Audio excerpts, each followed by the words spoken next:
Hi, welcome to the continuing lesson for the song Sunshine After Love.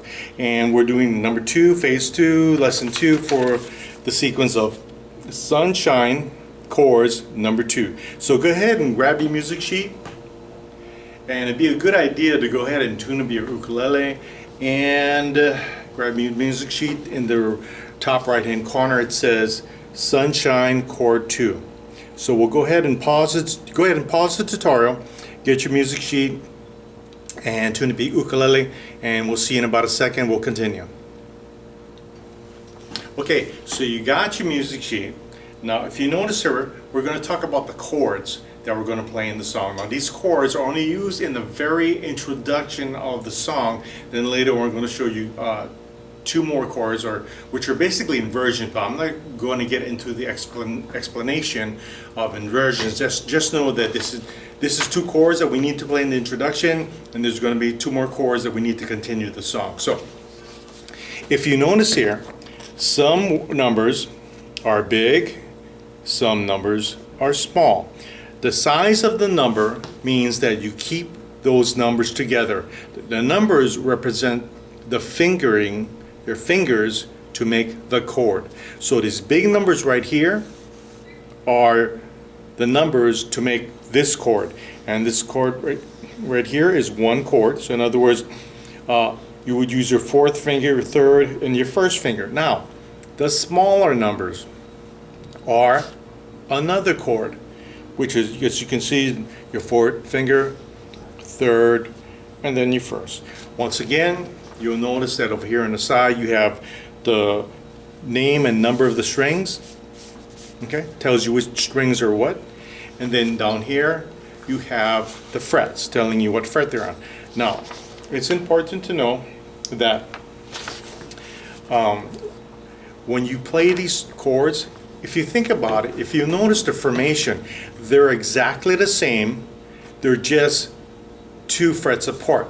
So if you can keep in mind that what you want to do is you want to make the chord, and don't move your fingering, and just be able to slide it between one position and the next position, because they're basically the same formation of fingering for the chord. So the two exact formations of fingering, just the finger is creating one chord, which is C, and one chord is B flat. Now, this is not the C chord, the basic C major chord. No, these are rock chords. So they're basically considered like power fifths, or we call them fifths, because all they have is the root and the fifth note. That's all they have, and that's what gives it the rock sound. And most guitar players, when you play the rock sound, these are the type of chords that they play.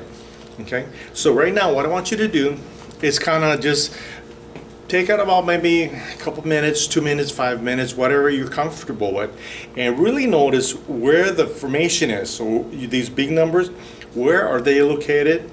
What fret are you on? What strings are you on? Next, the smaller numbers, same thing. What fret are you on? What strings are you on? And just get comfortable, and we'll break it down here in about a second, and then we'll get started again. So take out about 2 minutes, 3 minutes, pause the tutorial, work on that, and I'll be right back, and then we'll break it down. Okay, so you had a chance to work on it, and hopefully you got a little familiar, so as I talk about it, it won't seem that foreign to you. At least you have like an idea of how to play it. So for the first chord, we're going to play a C power fifth, and you got we're talking about the big numbers now. We're looking at the big numbers. So start with the first finger, fourth string, fifth fret, right there. Next, we have the third finger on the third string, seventh fret, right here. Then we have the fourth finger on the eighth fret, second string, right here. Okay, so it sounds like this. Let's try it from the beginning one more time. First finger on the fourth string, the very top, on the fifth fret, right here. See that? 1, 2, 3, 4, and 5, right on the top. Okay, third finger on the 7th fret, 3rd string, right over here. Next, 4th finger, number 4, big number 4, on the 8th fret, 2nd string, right over here. And it should sound like this when you press it down. Okay, now you notice this bottom string, I'm not playing it. If you're playing it, it will have a very different sound. So you want to make sure that your baby finger or something, one of your fingers, is resting on that bottom 1st string. So your 1st string does not make any sound. And you only want that power 5th. That's all you want. You don't want that 1st string to ring. Now the really neat thing about this is that the next chord you're going to play is the same thing, just 2 frets down. So in other words, use this as your marker. 1, 1, 2. 1, 2, and go to the 3rd fret. So in other words, relax your fingers, just keep them there, relax them, don't press hard, relax, slide down to the 3rd fret, and should be in the same position. In other words, 1st finger on the 3rd fret, 4th string, 3rd finger on the 3rd string, 5th fret, and the 4th finger on the 2nd string, 6th fret. Okay, and it sounds like this. Once again, don't play that 1st string. Now this is going to take some work, okay, because you've got to be able to move the chord back and forth, okay. So now this is what I suggest you do it. So in other words, you would press. Okay, so we're on the 3rd fret now, okay. You would just press, relax, then slide back to the 5th fret. Press, play, relax, slide back, press, play, relax, slide back, press, play, and then you just go back and forth. This needs to be done until you can be able to go back and forth between both strings relatively easily without any problem. And you need to be going back and forth about this speed, playing the notes as perfectly as possible. So if you let's say you're doing this, okay, the minute you hear a wrong note, you got to stop, go back to the beginning, figure out what the chords are, and be able to make the switch as perfectly as possible. Now the reason why I say this is because when you actually play this section, you got to play it a little faster than how we're practicing it. So in other words, if I'm doing this, when we actually play the song, you're going to have to play it faster than this. So that's why you want to be able to play it at least that speed. Now, when you're practicing it, don't worry about speed. Just go for accuracy. Okay, that means all the right notes. So it's as slow as you want. In other words, as long as they're perfect, that's the main thing. Once again, what you want to do is when you play the chord, you want to press, relax, slide down to the next fret, press, play, relax, slide back up to the 5th fret, play.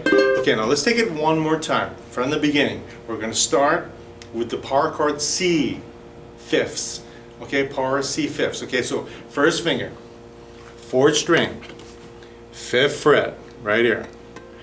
3rd finger on the 7th fret, 3rd string, right here.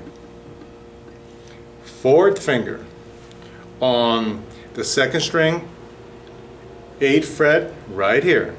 Okay, now once you got this, kind of freeze your hand.